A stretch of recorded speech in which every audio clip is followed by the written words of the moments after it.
We're in the city of Newcastle in the New South Wales Hunter region, where traditionally the coal industry has been king. Depending on who you talk to, the future is renewable energy with storage or maybe even nuclear. The next election is shaping up as a referendum on our energy future.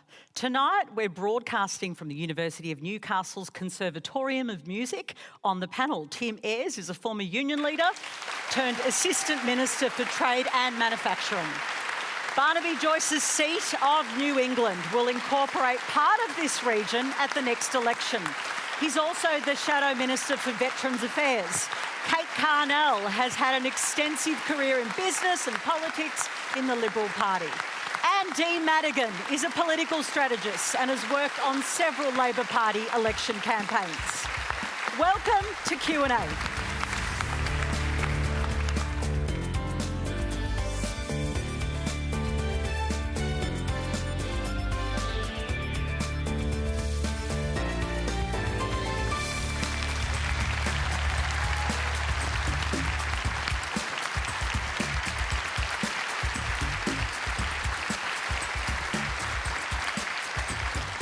Hello, I'm Patricia Carvellis. I want to pay my respects to the Awakabal and Woromai people on whose land we're broadcasting from tonight.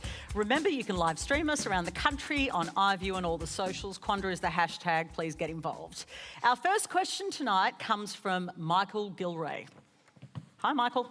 Hi. How can we combat the practice of clearly contested but highly contagious rhetoric that's being spread in the US by the likes of JD Vance from coming to Australia? And is there any evidence that this is linked to today's assassination attempt on the presidential candidate? Interesting question. Dee Madigan. Yeah, it's interesting. There's been a lot of talk about truth in advertising and political advertising, and my issue with that is most of the mistruths don't happen in the regulated space. It's in the unregulated space, and it's really, really tricky to police because it's in your Facebook groups, it's in your WhatsApp groups. But what's happening, up until now, companies like Meta have said, we're just publishers, we're not responsible for it. But now they're increasingly coming under fire from governments to become responsible for it. But nonetheless, I think there's been a lot of research done recently that suggests that other countries are actually deliberately seeding misinformation into countries like America and Australia, because if we're fighting amongst ourselves, we're not paying attention to other things happening in the world. So I think one of the things we need to do is start to learn to think really critically and teach our kids to think really critically about what they read, where's it coming from, where that source is. And that's probably the best way to counteract it, because I suspect, you know, trying to regulate it online is going to be really, really tricky, but it's one of the few things where AI might actually be able to help in terms of searching for that stuff. Interesting. Barnaby Joyce, I'm assuming, can I say, Michael, that you're referring to the eating cats and dogs stuff from... Yeah, I'm just making a guess. Barnaby Joyce? Well, first of all, let's actually drill down on that. Eating cats and dogs. I mean, first of all, I wouldn't say it because it's silly. But the second thing, so what? I mean, it's a silly thing that someone said. You've all got agency, you've all got brains. You can sort of decipher that whether you believe that or not. I think there has to be a difference between someone saying something really malicious and nasty online, like especially to younger girls, and to, you know, in regards to body shape, and which promotes eating disorders, and a lot of people have had experience with that.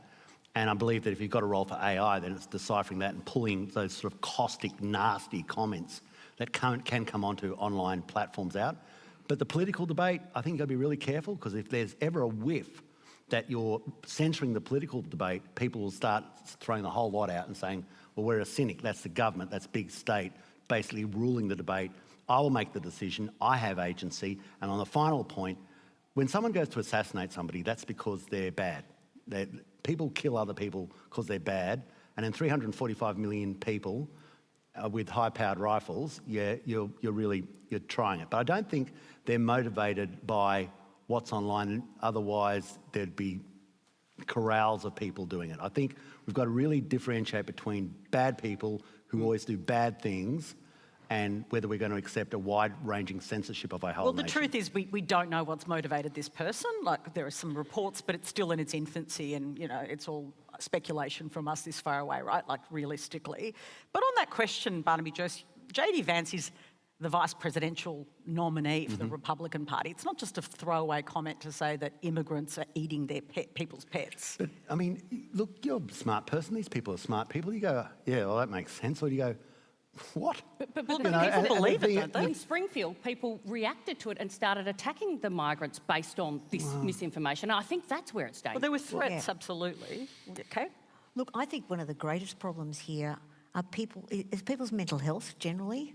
I mean, these are the sorts of things that put immigrants, a whole range of people, in a really bad position. Mental health, as we know, in Australia and right around the world is some of the worst it's ever been. I'm Deputy Chair of Beyond Blue, so I declare conflict of interest. But we really have to see this as a real health problem as well as a societal problem.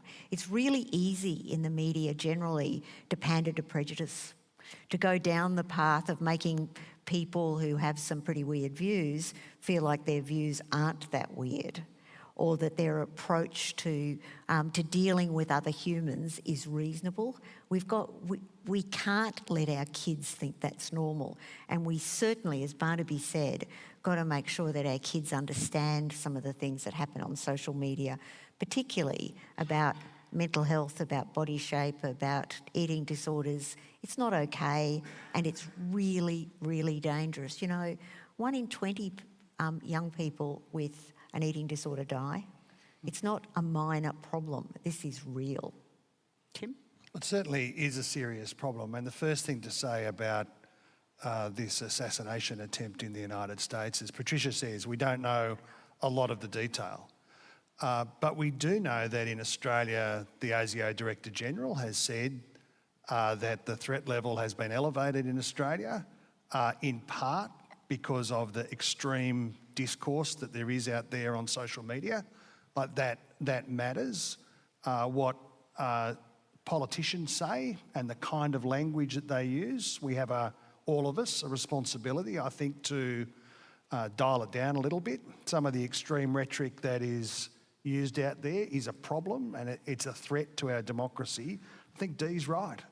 The origin of much of these tropes that are circulated on social media is not from Australia. These things aren't created in Australia. They are created offshore. They are copies of often far-right propaganda in other jurisdictions. I wouldn't be surprised if we see claims about the sorts of things that Barnaby was just talking about being made in an Australian context. You see in the debate, interestingly, about offshore wind here, claims about whales, right, being made here that are precisely the same claims that are being made in other jurisdictions. They are without foundation. Well, we didn't take long to get into the intermittent power space, did we? It's odd, really, Okay. that we allow that to happen. We are going to talk about intermittent power. We're going to you get bet. to Wales in a minute. Let's hear Can I just say one thing that's really important, especially on this night, and that is for the family that's dealing with precisely this, the tragic death of a young girl at high school, in a high school in the northern suburbs of Sydney. We'll leave it at that, and the trauma that they're going through, just in case they're watching this, and that is online bullying. Yeah. Let's hear now from David Macaulay. Hi, David. Hi. Barnaby, Joyce, do the 4 earthquakes in the last 30 days change your thinking around Musselbrook as a site for a nuclear power plant and for the storage of nuclear waste? Well, thank you very much for that. I think it's really important. We have 2 alternatives. We have intermittent power that is actually wrecking our landscape, that has been foisted on us. Even here in Newcastle, it's foisted on you. In Sydney, they don't want to have wind towers or solar panels. They want you to have them. It's for you to suck it up and deal with it, and for them to get the electricity, which we know, as proven by not one country in the world being able to run a full-time economy on part-time power, does not work. But let's go to the substance of your question. I was actually in Musselbrook the next day. And, After the earthquake, went straight there. I had lunch in the RSL club. There was the damage from that was a chimney fell over and maybe a couple of windows broke out. But even that, if you go through the design process of power plants today, baseload power plants today, they take this into account, and this is why on such things as the engineering, the peer structure of engineering, to compensate and to deal with issues such as earthquakes. Remember, 30 countries in the world are using nuclear power, serious economies, and they all deal with issues like this. So they do engineer for that circumstance. Except there's been 36 accidents, I think, worldwide, and even the slightest raise in radiation means increase in miscarriages and stillbirth in childhood cancers. I certainly wouldn't want my kids living with one. You just brought that up. Can you put some substance to that? I did. That's literally... Yeah, but what are you quoting there? Literally science. But literally science. No. And while we're there on wind farms, who was the politician? Who was the politician who promoted the Sapphire wind farms in New England? Oh, that'd be you. That'd be you. They're not farms. How can you change your mind so quickly? Because, Dee, unlike you, like John Maynard Keynes, when the facts change, I change my mind. What do you do, madam? When the polls change, you change your mind. Dee, I change the polls. I change the polls, just like you proper Nuclear was, and these are your own words, the cost was prohibitive a couple of years ago. Now all of a sudden, no. No, I think it's incredibly important now that you understand that if you are looking at intermittent power, the cost's prohibitive. If you look at such things, and I'm sure that if you look at, for instance, the modelling, you know about wind tracing and wind shear. And as it is a very complex non-linear model, that the idea that you are somehow going to go into the future and find the circumstances of finding appropriate wind precincts, like you do now, even when you agree with climate change, is completely implausible. It's ridiculous. All right. So you're concerned, I'd love to bring you back in, David. You're concerned that this is... Guys, I'm putting you on mute. Apparently David's I don't back. make sense. Okay, David's back. David, you're worried that this is an earthquake zone, or what are your concerns? Barnaby said that they designed safety in. They taught that at Fukushima as well. Like, they had all sorts of safety things that just didn't cope with the weirdness of life. If another earthquake like happened in Newcastle 30 years ago, happens in Musselbrook, it could be a more serious incident, either for the nuclear waste that's stored there or for the plant itself. Well, we've just had a typhoon that's gone to Southeast Asia, and you've seen what's happened to the intermittent wind towers there. They've just been smashed everywhere. Now, who's responsible? If you want to do that to tens of thousands of hectares of Australia, who's responsible for cleaning that up? Okay, we're not going to have a debate with David, but I appreciate your comments, David. Tim? Thank you, Patricia. I mean, look, I'm not as cavalier about nuclear safety and the safety of nuclear reactors as Barnaby is. One of the reasons that post the Fukushima disaster, the time scale that it's taken to build nuclear reactors overseas has blown out by decades, and the cost for each of these has blown out by tens of billions of dollars, is countries attending to these safety issues. Now, here in Newcastle, we're not cavalier about earthquakes. This is a city that experienced a terrible earthquake a few decades ago, and it had profound consequences, intergenerational consequences. The principal reasons for ruling out nuclear reactors, Barnaby said wind towers are foisted on communities. Well, the truth is, under a Dutton government, you will get a nuclear reactor here whether you like it or not. That is the message. Well, hang on a minute. That is the message. No. Let's test that question, because it's an interesting point, and then I want to get to our next questioner. But Barnaby, Joyce, if the community, and there's different views in this community, but if the community says, no, we don't want it, is that the end of the... It's a good question, because already the Newcastle Herald, which is non-your stable, has done a poll in Musselbrook, and they are in support of it. So, I mean, we go to Musselbrook continually to make sure that we are engaged with the community.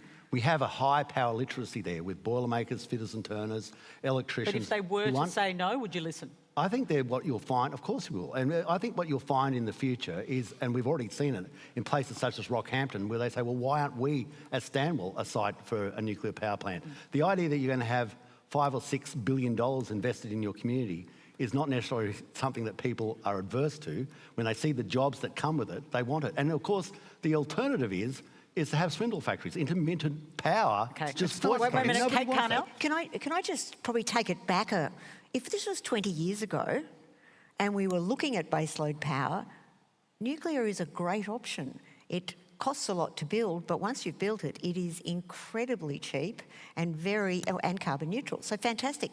Problem is, it's not 20 years ago, it's now. And we've got a problem with baseload power in 10 years. Maybe in some states sooner than that. So we can't wait for nuclear now, it's too late.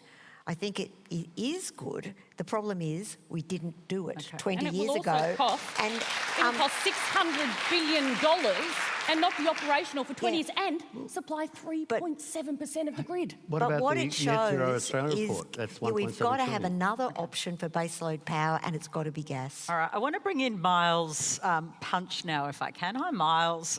You're actually studying in Year 12, you're studying physics, but you're from the region. Just tell us your story. You're really engaged in this issue. So my name is Miles Punch. I'm 18. I'm from Maitland. I'm studying maths, physics, the likes, to study engineering next year in 2025 at Newcastle University. Obviously, in physics, we've had to undertake a course of study learning about all the different types of power. Coal, we've had to learn about all of the generators, all of your other ways of making it. Hydro, hydrogen, all of your other forms, nuclear. I think that having looked at all of these from a non-political view, purely scientifically, our best option would realistically be to diversify our power grid, to take it into as many forms as possible so that we don't lose our economy and our power grid, when the wind isn't blowing and the sun isn't shining. We need to have nuclear, we need to have solar, we need to have wind. So you do think nuclear should be in the mix? I think that it definitely should. It's a great way of doing it. You have isotopes, the size of a golf ball that are powering cities. It's great. It's a good option. How about the cost issue? The cost issue is definitely there. I do think that, we're looking at several $1 billion to build these reactors, and it is going to weigh in on that. But I think, out there we have the world's largest coal port. Unfortunately, it's not going to be sustainable forever. It's not going to be our best option forever. And recycling those jobs and, recycling the coal port and that land. So, Miles, let me ask you, you're 18, you've got a whole future in front of you. Do you want to stay in the region? I do. Currently potentially looking at moving to Germany down the track a little bit, but I will be staying in here You'll for come the next back though, foreseeable right? future. Okay. It's interesting. Thanks, Miles. Miles obviously says it should be part of the mix. And he's right. But a lot of young people, more young people are sort of expressing that agnostic view about what the energy is, right? Look, he's absolutely right. You are absolutely right. In a perfect world, we would have all of those options because they all work together. Good baseload power, good intermittent power, lots of renewable, lots of carbon neutral approaches as we go forward. Problem is, right this minute, the issue with nuclear is we can't build one quickly enough right now to fill the gap, which is the reason we need to focus on gas. But maybe we've got to look past that. But Kate, we've got to start at some point. Then why didn't you start when you were in government? It's got to start at some point because the thing is, it's like the question about the tree. Now, the best time to plant a tree is 10 years ago, but the next best time to plant it is now. And if you've got an agreement that nuclear is appropriate, then why wouldn't we start? And why wouldn't we at least get rid of the prohibitions? Well, we've got to get gas so right first, so we don't run out of make it. the decision. All right, Tim, let me just. The first thing is, if you're studying engineering, that is really important. That is terrific. We need more engineers. Mm-hmm. We need more engineers in our power system. We need more engineers as we undergo the biggest industrial transformation that we have undertaken in this country. We will need nuclear engineers in our program to build nuclear-powered, conventionally armed submarines. That is going to be more than enough work, I can tell you, for Australia in the nuclear space. Enough of a challenge for us. The truth is that even if you ignore the cost issues, which are gigantic, it's not just tens of billions of dollars. One project in the United Kingdom, a nuclear economy, $86 billion. Like more than $50 billion over budget, more than 10 years over time. We have assets when Barnaby was in power, in that decade, where 4 gigawatts of generation went out of the system and only 1 gigawatt went in because there was no appetite from the investment community to invest in Australia because the policy settings were a dog's breakfast. But that is the reason that Every coal-fired power station has announced its closure because they're at the end of their life. David Littleproud, Barnaby's colleague, says we should sweat these assets for a bit longer. Okay. You would only say that if you'd never been in one. They are Just reply, aging and then I've got another infrastructure at the end of their life. If you want to see a cost overrun, one of the classic ones is the Orana West, which initially was quoted at $650 million for intermittent power. It's now up to $5.4 billion for intermittent power and heading north.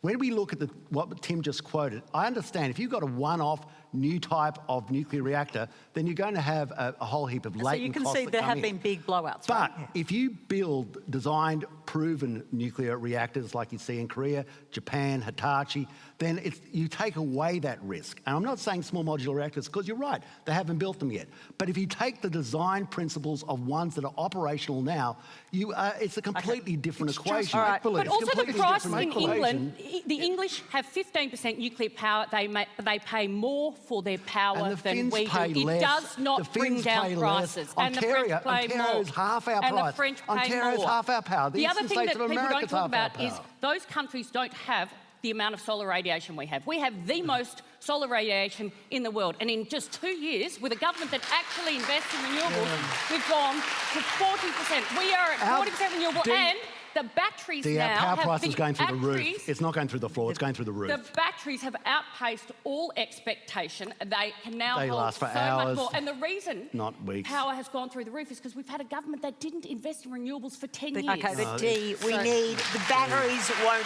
do it when it's raining. They won't do it, but they only do it for a period Okay, of time. I've got another question, and I'm all about my questioners. I like you all, but, you know. No, it's right. Our next They question comes from Jenny Barry.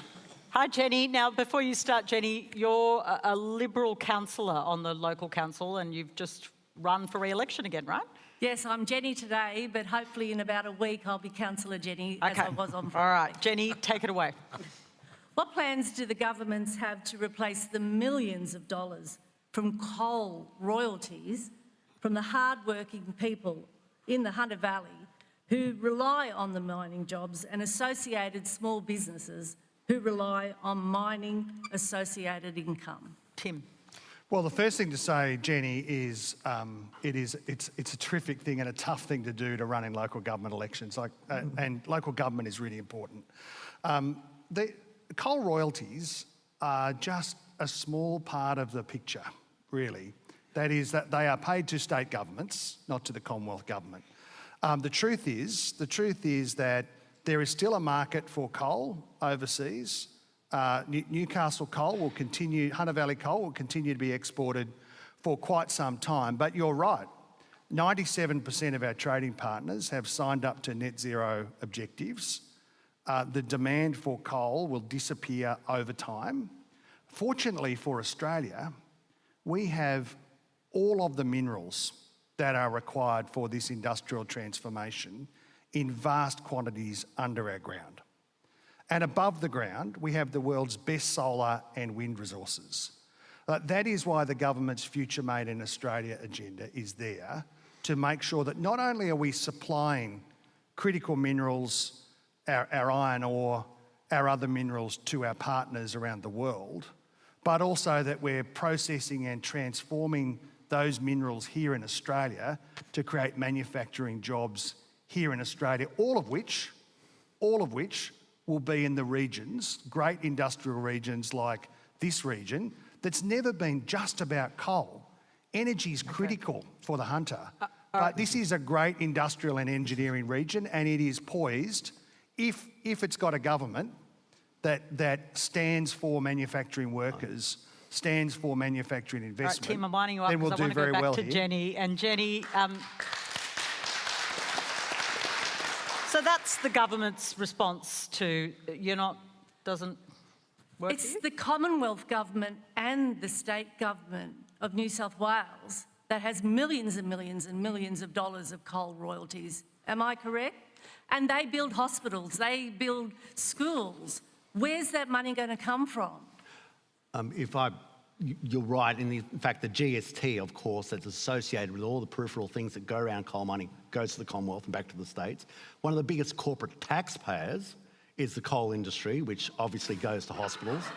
And well, it does. You can laugh, but does. as I say, when they're laughing on Q&A, Well, they're hang on a crying minute. at home. We haven't banned laughing. But it is, the issue is, of course, that you can look at Billawheeler, Gunnedah, Singleton, Muswellbrook, the Port of Newcastle, Gladstone. These are real jobs. These are really in the coal industry. They really exist. Name me the intermittent power town where all these magical, fantastic jobs are. Well, there are real renewable jobs. 1 minute, Kate Carnell, you were saying that you agree with Barnaby. No, I was actually saying I understand where Jenny's coming from. You were saying that they do pay a lot of... They do pay a large amount of royalties. In fact, a huge amount. In fact, just today, I think the Premier of Queensland said he was funding his 50-cent transport approach out of not just coal royalties, but out of the surcharge they've put on coal royalties in Queensland. This is a huge amount of money for state governments, and we shouldn't underestimate it. But Jenny, as you would know, the real issue for business and small business is affordable power and goods and availability of staff, really. Newcastle and the surrounding region has got all things going for it, but businesses don't survive if they can't have affordable power, and manufacturing certainly doesn't survive. But do you accept, so we've got Jenny, to focus on that coal is exiting, and that economic situation that you described, there will have to be other revenue sources. It won't come from coal. I was sitting in the council chamber and there was a delegation of the Japanese there, and they couldn't speak English, and they're saying, we were afraid. We're afraid of what's going to happen if we don't get the coal, the good coal, out of the harbour and from the people of the Hunter.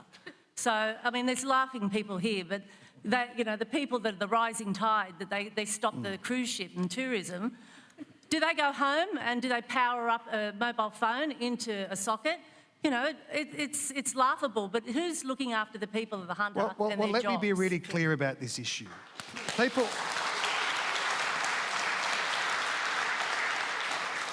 People should not demonise the mining industry. No. Right? The mining industry makes an enormous contribution here in the Hunter Valley, around the country. It will continue to make an enormous contribution. There will be supply from Australia as these economies undergo, the Japanese undergo their own transformation, as they move from carbon-intensive steel to green steel production in Japan, in Korea, in our other partner economies. That is happening. 97% of our trading partners are moving to that model, right? That means that we have to be honest about what is going to happen in the Australian economy and what it is that we can do to make sure that with our vast assets underneath the ground, as I say, our mining industry is at a prime position to mine effectively, and we get to choose whether it's made here in Australia or made offshore. I'm for making it in Australia, he's for making it offshore. The reality is that China, and there's a downturn at the moment in coal price and iron ore prices right now, but it's a sort of a cyclical downturn. But they've been buying more coal and they're building coal-fired power plants. Let's just be, if we're going to talk about truthful, they're actually expanding their use of coal.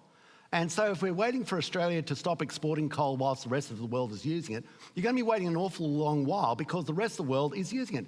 But what we're having in government is these underlying policies of Scope 3 emissions and everything like that, which actually starts putting their hands around the throats of Muswellbrook and around the throat of Singleton and Billawheeler and Gladstone.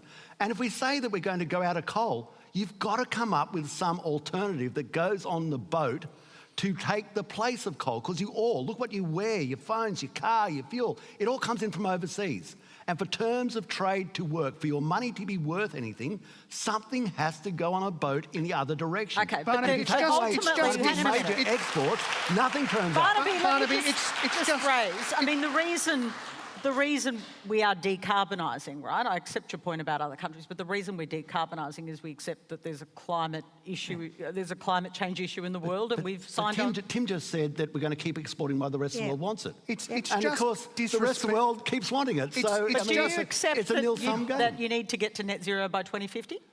What we have to do is course he make sure doesn't. we Hang don't. on a minute, I asked a question. We don't drop. Look, we've signed up to it. We don't drive our economy into the dirt. And if the way you're going to get there is by putting intermittent swindle factories owned by foreign billionaires and foreign companies all over our countryside, transmission lines all over our countryside, when you won't do it in Sydney, you won't put them up in Sydney, then we say that is not the path and we are out. Okay. It's just two points on this, Patricia. Two very points. quickly, quick. 'cause Number one, it is a very We're odd going to have thing. to speak too, fellas.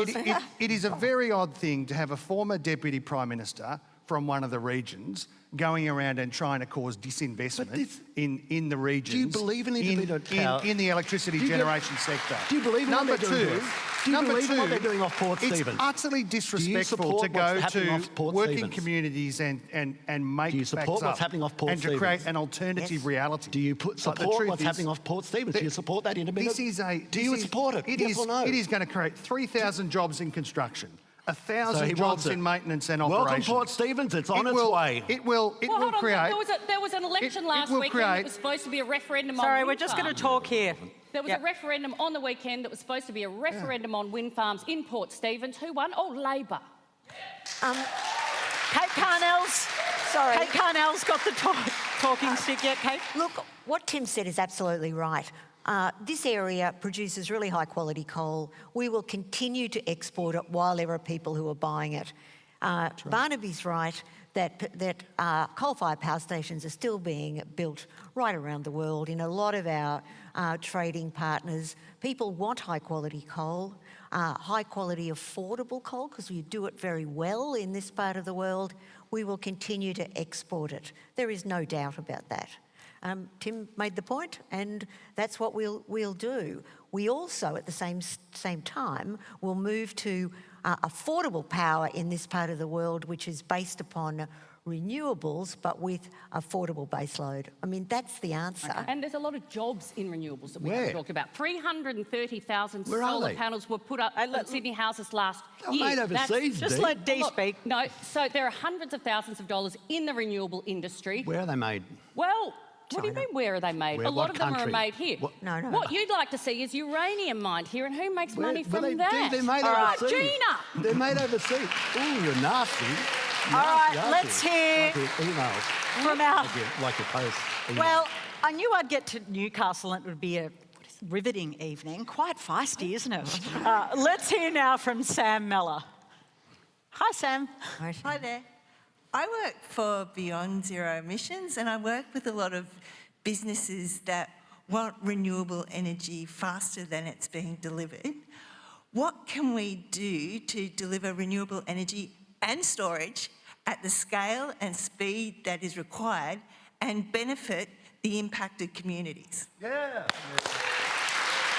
Well, it's a good question, Tim, because, you know, big renewable projects are behind in terms of the rollout. There's a lot of frustration at the moment, I think. Well, the faster we move, the faster prices move down.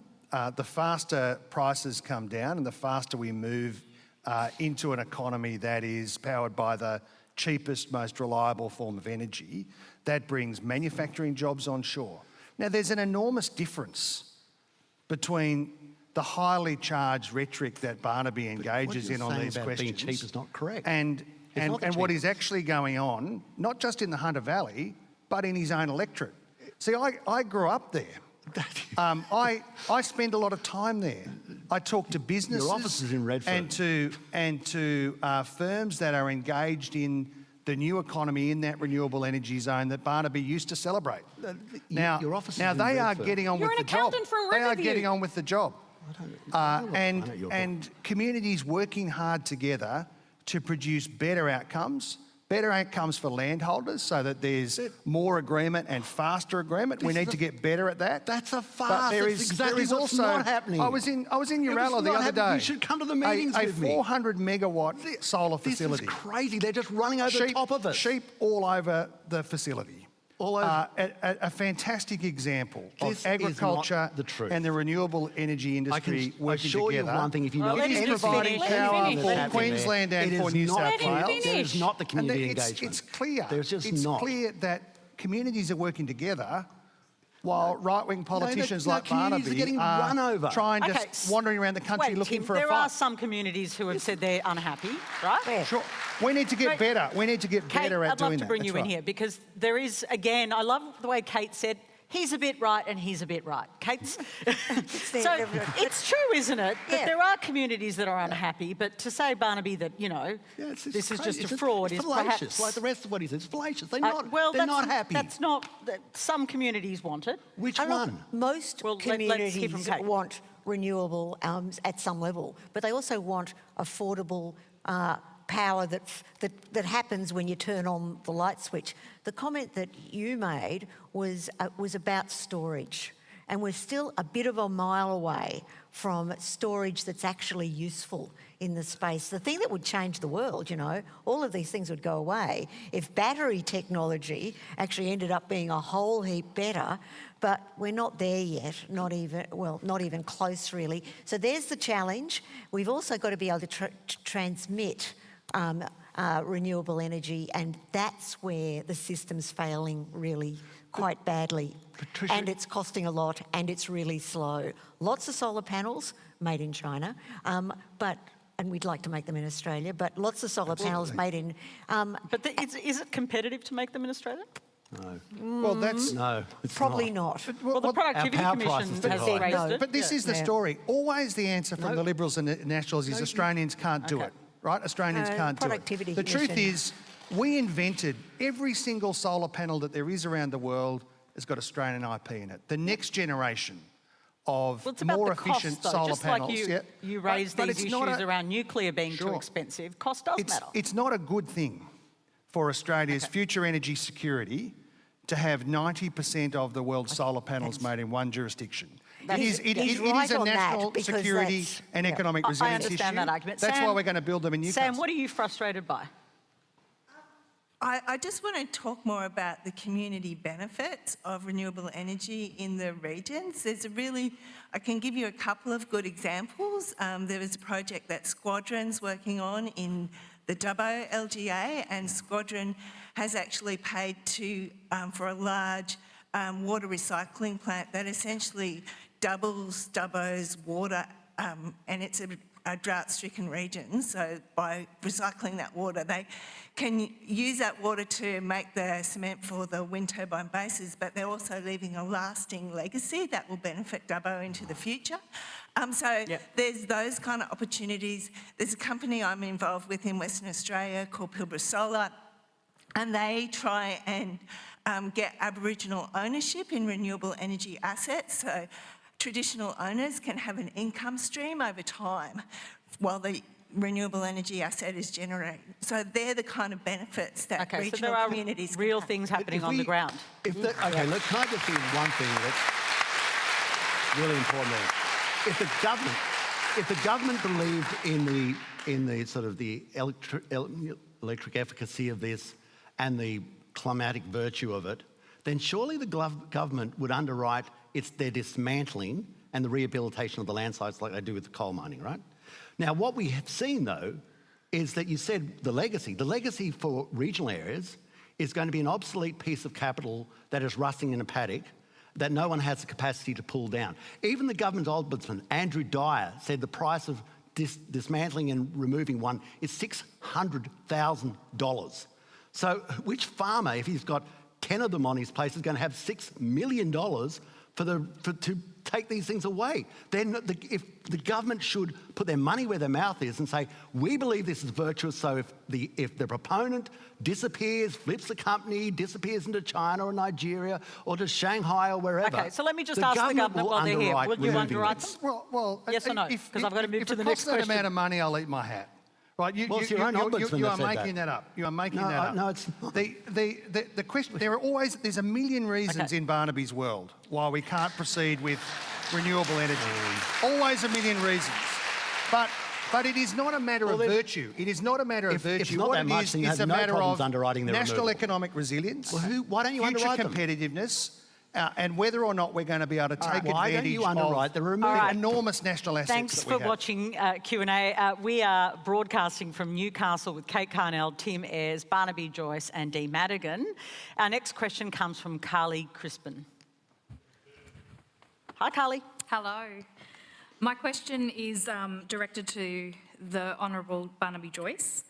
As a nurse who cares for many defence members, veterans and their families, and as a mother of a 17-year-old who is considering a career in the Defence Force, and in light of recent final report and recommendations from the Royal Commission into defence and veteran suicide, I'm particularly concerned about those service members who are involuntarily dismissed due to medical reasons, as these are the individuals who are at the highest risk of suicide. Could you outline what specific measures and supports will be put in place as a priority to address these needs? Certainly, and thank you very much for your question, and thank you very much for the honourable service that your family has given to our nation. Just in summary, the Royal Commission has been brought down. There's 122 recommendations. It's 3,000 pages long and 7 chapters. The tragedy of Australia is we have documented about 1,677 deaths since 1997 to 2021. We believe it's more in the vicinity of 3,000.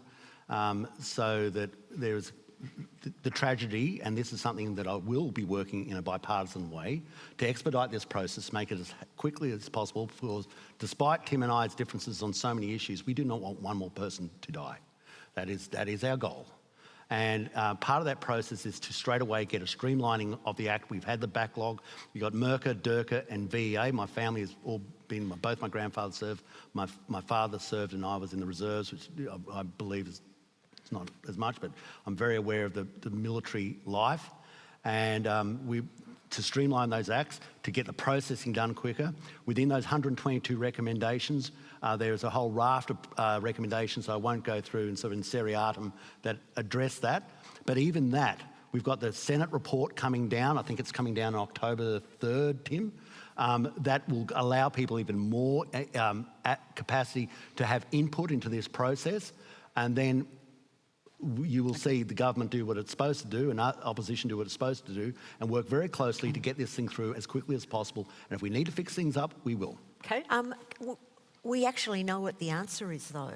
You know, yes, we've had it, you know, there's lots of recommendations and so on, but we've talked about this for a very long time. And for Defence Force people who are involuntary discharged or discharged on medical grounds, we have to treat them as individual cases. We have to have in place a system to help them reintegrate back into the community more broadly, give them the help and support they need to manage their health problems, but their mental health problems. We need to help them get a job. We need to help them with family integration. We know all that. We've been talking about that at Beyond Blue and in other places for a very long time. So there's some things we could do quickly and do it a whole heap better than we've done it, and accept that every single one of those people is important and should have a case management plan set up for them before they leave. That's part of the recommendation. There's a real lack of trust, though. That's part of the recommendation. I know in it the is. department and the institutions that were meant to be there for them, Tim. And I've heard defence people feel really concerned that, you know, there was a kind of lacklustre response broadly from politicians to this. How can they be sure that this is going to be taken seriously?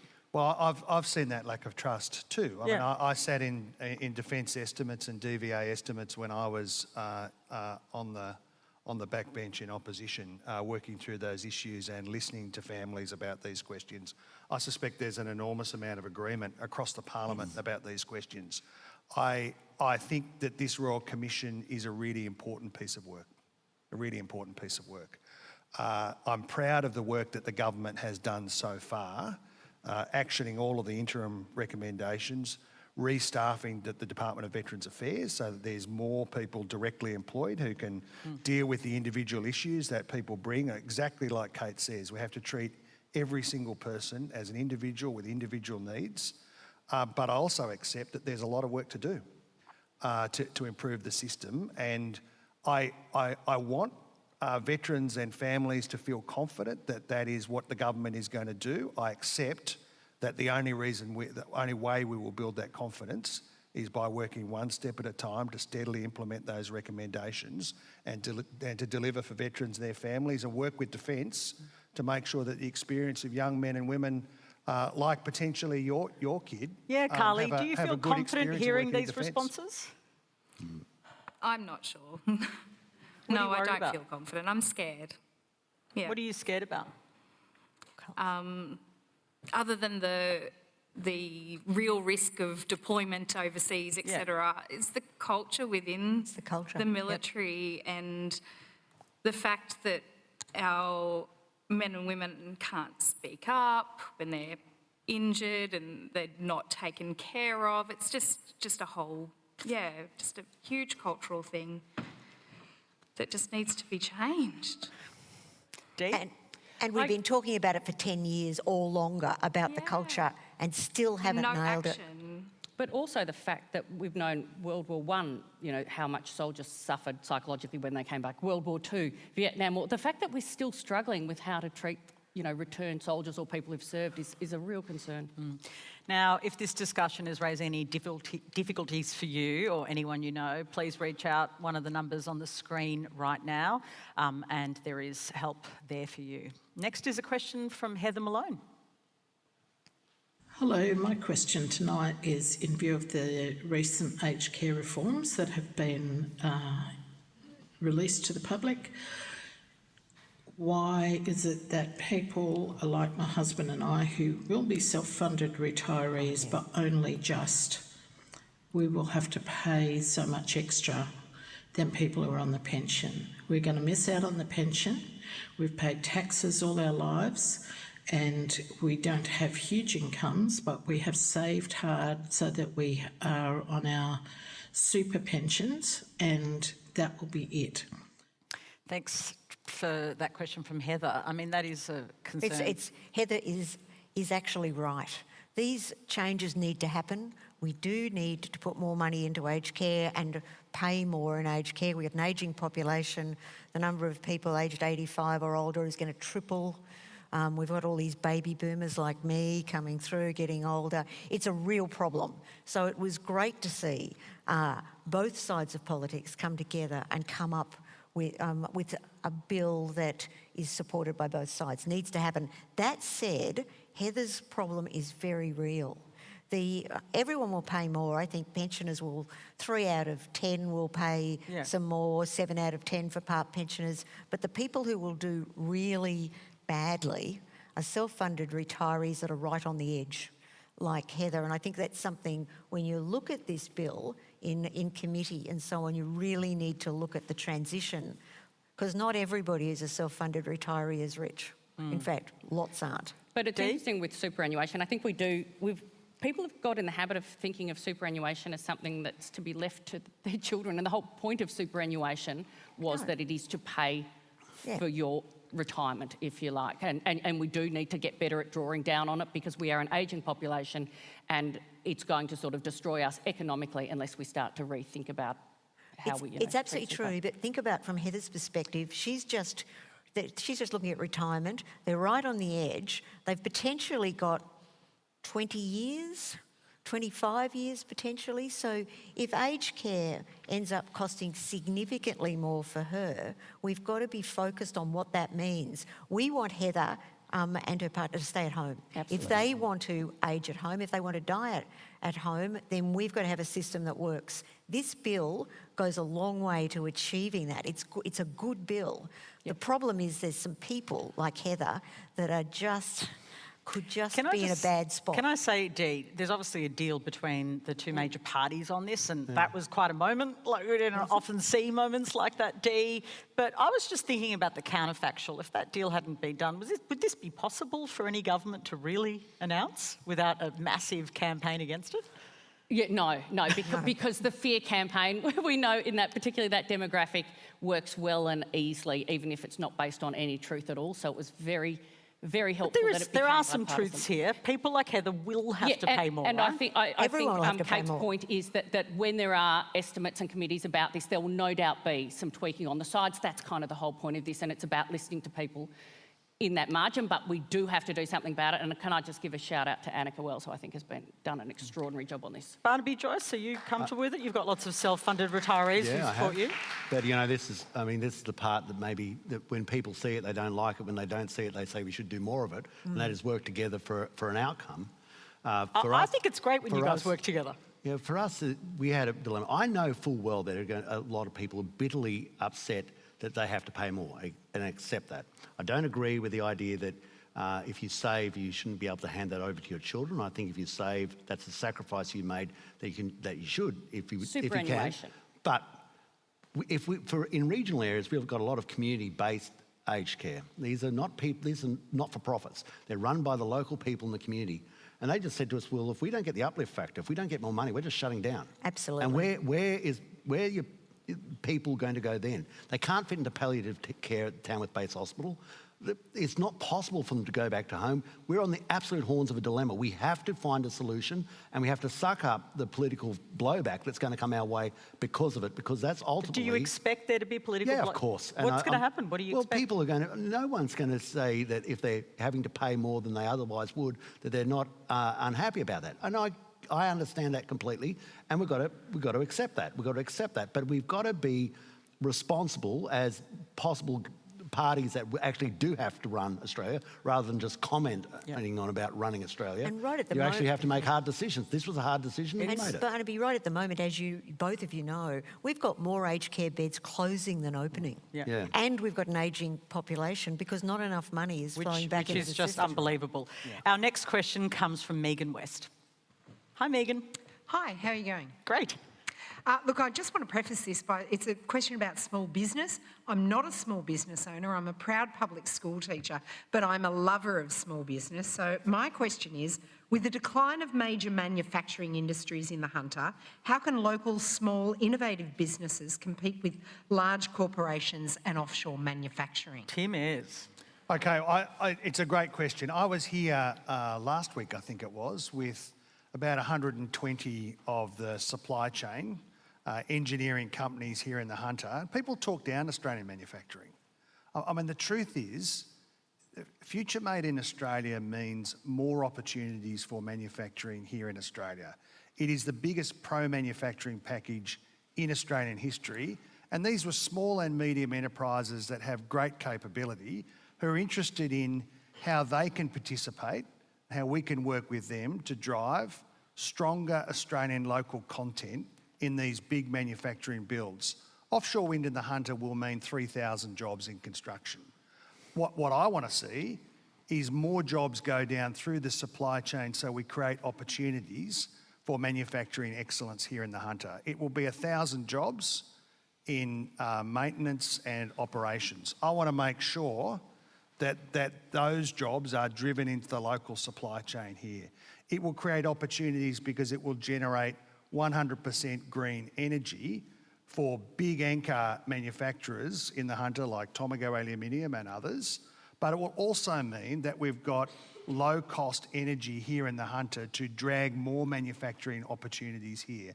That's what Future Made in Australia is about.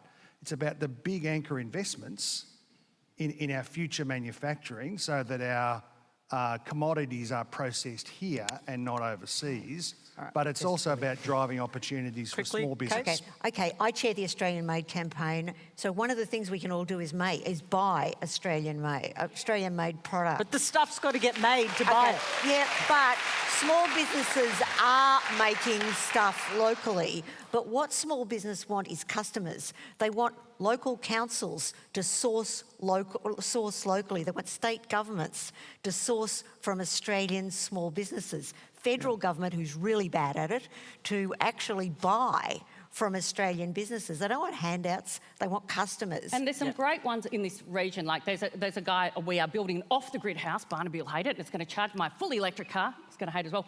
And this guy has made his own panels for building houses, and he does it almost like Lego, and it's so exciting and interesting, and he does that from his block at Bulladella. Oh, really? Amazing. Can I just tell you a story about... With the... we do actually have strong manufacturing in the New England. We have Boss Engineering, which is the maker of the biggest farm implements in the world. So we are absolutely 100% proud of what Australia makes. They need some substantial things. So you can't have cheap wages. No one wants that. We don't want to compete with Bangladesh on wages. You have resources that are on a global price. So your only strategic advantage is energy price. And that's why there's a big difference, because there is not an economy in the world that runs on intermittent power and has a strong manufacturing sector. It just doesn't. Okay. Germany had a crack at it and all the manufacturing started leaving. And now they've got to try and entice it back by opening up the coal-fired power plants, mind you. We're going to go to our to do this, we have to be practical in how we do it. And we can't live in this facade of saying, oh, we've got a Gen Cost report and an AEMO report, and they say it works even though any other country in the world. You have 2 sentences to reply. I've got my next question waiting. Kate's right about the role of government here. I spent decades here when the New South Wales government, led by Andrew Constance, who's these guys' candidate in Gilmore, offshored billions of dollars worth of rail work overseas. There was Hunter Valley work. It cost thousands of jobs. It cost hundreds of apprenticeships for school leavers. It was delivered late, hopelessly over budget. It was a disaster for the Hunter, and it was a disaster for the taxpayers of New South Wales. We can do much better. All right, our next question comes from Lindell Coots. Hi, Lindell. Thanks, Vicky. Is the impetus really on the government to regulate the use of social media? Shouldn't it be up to the platform owners, the content creators, parents and guardians, or users themselves to determine the appropriateness of content and the age of access? Dee Madigan. I think you certainly wouldn't want to be relying on the platforms themselves. They haven't proven themselves to be massively ethical. I think there's a couple of issues with this. At the moment, technically it is over 13 to join TikTok, but as we've all got kids, we know how easy it is just to put a different date in. For me, it's not so much the content, it's what it does to your brain. It is set up to give you little dopamine hits. Yeah.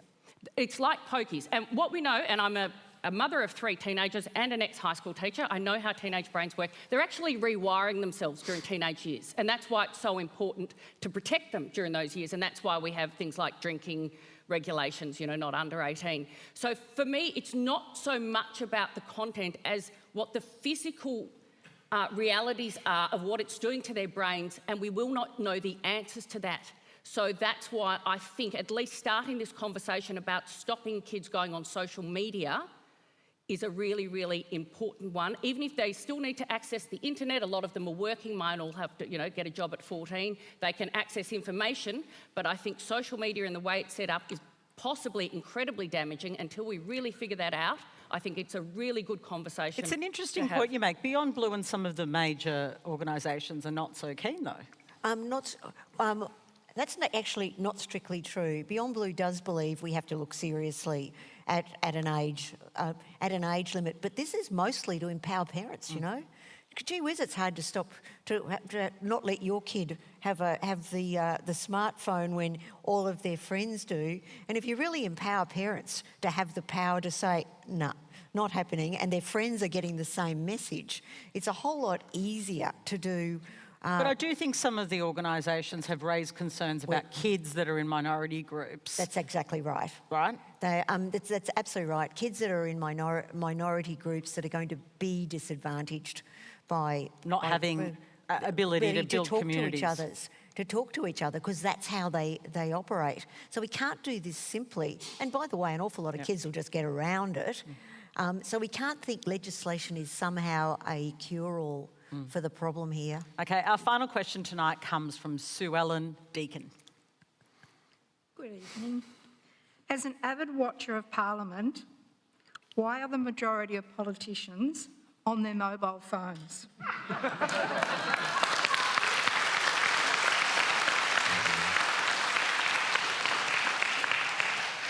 Surely for the hour that we get to watch you on TV, you could put your phones on mute, or alternatively, be made to leave them at the door like the school children have to do. Tim Ayres. Guilty, Your Honour. I think she's sprung you, haven't you? Yeah, both of us probably. Yeah, guilty as charged. But I have to say, you're there in the chamber, It is. I don't say some of it's not occasionally. You mean it's boring? Not occasionally looking at the newspaper. Hope you don't get caught by the President of the Senate doing it. But you're quite often getting messages from the office and responding and doing a little bit of work. Is that all? Because my 12-year-old went to Parliament and said they're playing Candy Crush. It's not all work, that's true. And, Barnaby? I'm sorry that I got caught. Well, guilty as charged. And I think that, you know that they call it question time, not answer time, don't you? Yeah. So I think there's certainly people use it for research, answering emails, doing all the things we should be doing back in our office, and you are dead right, and it is a discussion that people have had, and they have banned them in the past, and maybe after this program they might be moving in that direction. Okay, and that's all we have time for. Thanks to our panel, Kate Carnell, Team Ayres, Barnaby Joyce and Dee Madigan.